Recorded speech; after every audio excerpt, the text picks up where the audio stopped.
Magandang araw Pilipinas! It's Sunday, June 15th. Panahon na para sa ating quick weather update for Metro Manila and the rest of the country. Ngayong linggo, wala nang epekto ang southwest monsoon o habagat sa ating bansa. Sa halip, dalawang pangunahing weather systems ang nakaapekto sa ating lagay ng panahon, ang Intertropical Convergence Zone ITCZ at ang Easterlies. Unahin natin ang ITCZ na kasalukuyang nakaapekto sa ilang bahagi ng Mindanao at Eastern Visayas. Dahil dito, asahan ang maulap na kalangitan na may kalat-kalat na pag-ulan, pagkulog at pagkidlat sa mga lalawigan ng Davao Region, Caraga, Soc-Sargen at ilang bahagi ng Eastern Visayas gaya ng Leyte at Samar provinces. Ang mga pag-ulan ay maaaring magdulot ng flash floods at landslides, lalo na sa mabababang lugar at bundok. Kung nakatira ka sa mga lugar na prone sa ganitong panganib, maging alerto at laging makinig sa mga abiso ng inyong lokal na pamahalaan. Sa nalalabing bahagi ng Visayas at Mindanao, bahagyang maulap hanggang maulap na kalangitan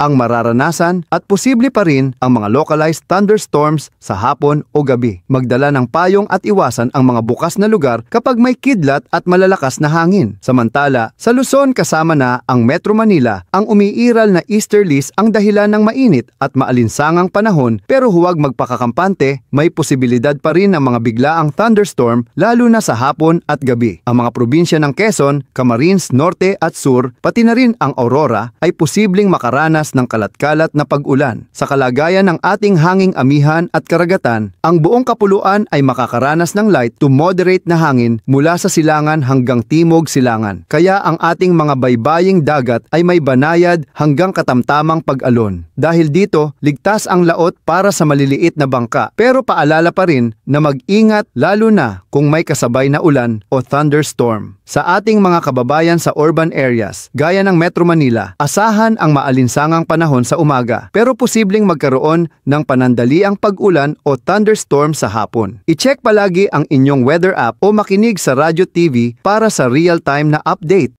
Ngayong wala ng habagat pero may ITCZ at easterlies na nakaapekto, mas dapat tayong maging handa sa biglaang pag-ulan. Dalhin palagi ang payong, iwasan ang baha at manatiling alerto. Para sa mas kumpletong guides at updates, mag-like at mag-subscribe sa Panahon na patuloy tayong maging alerto sa panahon para laging ligtas, magplano. Kita-kits muli bukas. Ingat Pilipinas!